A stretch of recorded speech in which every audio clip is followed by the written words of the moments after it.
നമസ്കാരം. കഴിഞ്ഞ കുറച്ച് ദിവസങ്ങളായി സംസ്ഥാനത്ത് ഭീതി പടർത്തിക്കൊണ്ടിരിക്കുകയാണ് അമീബിക് മസ്തിഷ്ക ജ്വരം. മുമ്പ് മലബാർ മേഖലകളിലായിരുന്നു രോഗം കൂടുതലായി റിപ്പോർട്ട് ചെയ്തിരുന്നത് എങ്കിൽ ഇപ്പോൾ അത് തിരുവനന്തപുരത്തും റിപ്പോർട്ട് ചെയ്യപ്പെട്ടിരിക്കുന്നു.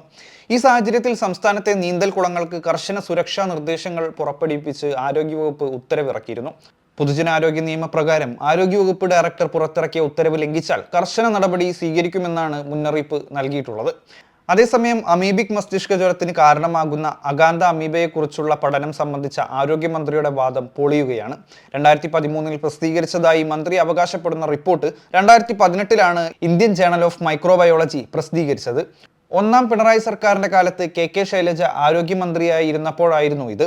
അമീബിക് മസ്തിഷ്ക ജ്വരം വ്യാപിക്കുന്നതിനിടെ കഴിഞ്ഞ ദിവസമാണ് പഠന റിപ്പോർട്ടിന്റെ ഒരു പേജ് മാത്രം വീണ ജോർജ് സമൂഹ മാധ്യമത്തിൽ പങ്കുവച്ചത്. ഗവേഷണ പ്രബന്ധത്തിൽ നിന്നും പ്രസിദ്ധീകരണ തീയതി മന്ത്രി ഒഴിവാക്കിയിരുന്നു. 2013 ജനുവരി മുതൽ ഡിസംബർ വരെ നടന്ന പഠനത്തിന്റെ റിപ്പോർട്ട് 2013 തന്നെ പ്രസിദ്ധീകരിച്ചു എന്നായിരുന്നു മന്ത്രിയുടെ വാദം. ഉമ്മൻചാണ്ടി സർക്കാരും ആരോഗ്യ വകുപ്പിലെ ഉന്നത ഉദ്യോഗസ്ഥരും റിപ്പോർട്ട് ശ്രദ്ധിച്ചില്ലെന്നും മന്ത്രി ആരോപിച്ചു. തിരുവനന്തപുരം മെഡിക്കൽ കോളേജിലെ ഡോക്ടർമാരായ അന്ന ചെറിയാനും ആർ ജ്യോതിയുമാണ് നേത്രപടലത്തിൽ അൾസർ ബാധിച്ച രോഗികളിൽ പഠനം നടത്തിയത്.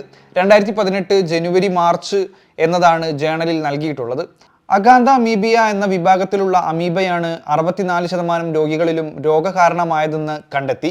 കിണറ്റിലെ വെള്ളത്തിൽ നിന്നാണ് അമീബ ബാധയുണ്ടായതായി സംശയിക്കുന്നതെന്നും പറയുന്നുണ്ട്. 350 രോഗികളിലായിരുന്നു പഠനം നടന്നത്. തിരുവനന്തപുരത്ത് നിന്ന് 255 പേർക്കും കൊല്ലത്ത് നിന്ന് 69ഉം പത്തനംതിട്ട 6ഉം ആലപ്പുഴ 5ഉം കോട്ടയത്ത് 4 പേർക്കും അഗാന്ധ അമീബിയ കാരണമാണ് രോഗമുണ്ടായതെന്നും റിപ്പോർട്ടിലുണ്ട്. അമീബ സംബന്ധിച്ച പഠനം 2013 നടന്നത് തന്നെയാണെന്നാണ് മന്ത്രി വീണ ജോർജ് അഭിപ്രായപ്പെട്ടത്. ഫേസ്ബുക്ക് കുറിപ്പിലൂടെയായിരുന്നു മന്ത്രിയുടെ പ്രതികരണം. 2013 തിരുവനന്തപുരം മെഡിക്കൽ കോളേജിലെ ഡോക്ടർമാർ നടത്തിയതാണ് പഠനം സംബന്ധിച്ച് 2013 സർക്കാരിനെ ഇക്കാര്യം അറിയിച്ചെങ്കിലും നടപടി ഉണ്ടായില്ല. ഒരു ഫയൽ പോലും ആയില്ല, മന്ത്രി പറഞ്ഞു. വർഷങ്ങൾക്ക് ശേഷം പഠനം ഒരു ജേണൽ പ്രസിദ്ധീകരിച്ചു. ആ ജേണലിലോ അതിൽ റിപ്പോർട്ട് പ്രസിദ്ധീകരിച്ചതോ സർക്കാരിന്റെ ശ്രദ്ധയിൽ വരുന്ന ഒന്നല്ല എന്നും മന്ത്രി പറയുന്നു. സംസ്ഥാനത്ത് അമീബിക് മസ്തിഷ്ക ജ്വരം ബാധിച്ച് മുൻപ് നടത്തിയ പഠനം ഉന്നത ഉദ്യോഗസ്ഥർ ഗൗരവമായി എടുത്തില്ലെന്ന മന്ത്രി വീണ ജോർജിന്റെ പരാമർശത്തിനെതിരെ ആരോഗ്യവകുപ്പിൽ വ്യാപക പ്രതിഷേധം ഉയരുമ്പോൾ മന്ത്രിസഭാ യോഗത്തിന് മുൻപ് വീണ ജോർജിൽ നിന്നും ഈ വിഷയത്തിൽ വിശദീകരണം ചോദിക്കാൻ ഒരുങ്ങുകയാണ് മുഖ്യമന്ത്രി പിണറായി വിജയൻ.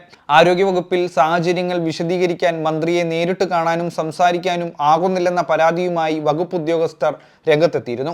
CPM സംസ്ഥാന കമ്മിറ്റി അംഗമായ പ്രൈവറ്റ് സെക്രട്ടറിയെ കണ്ട് കാര്യം ബോധിപ്പിച്ച് മടങ്ങേണ്ട അവസ്ഥയിലാണ് ആരോഗ്യവകുപ്പ് ഉദ്യോഗസ്ഥർ. ആരോഗ്യമന്ത്രി CPM സംസ്ഥാന കമ്മിറ്റിയിൽ പ്രത്യേക ക്ഷണിതാവാണെങ്കിൽ കമ്മിറ്റിയിലെ സ്ഥിരാംഗമായ പ്രൈവറ്റ് സെക്രട്ടറിയാണ് വകുപ്പിൽ പവർ കൂടുതലുള്ളത്.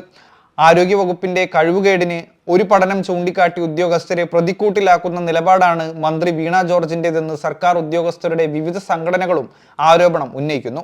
ആരോഗ്യവകുപ്പിന്റെ പ്രവർത്തനങ്ങളിൽ കടുത്ത അതൃപ്തിയിലാണ് മുഖ്യമന്ത്രി പിണറായി വിജയൻ. എന്തായാലും ഇത്തവണത്തെ സഭാ സമ്മേളനം നടക്കാനിരിക്കെ മന്ത്രി വീണ ജോർജ് എല്ലാത്തിനും മറുപടി പറയേണ്ടി വരും. മന്ത്രി വിയർക്കുമെന്ന് തീർച്ച.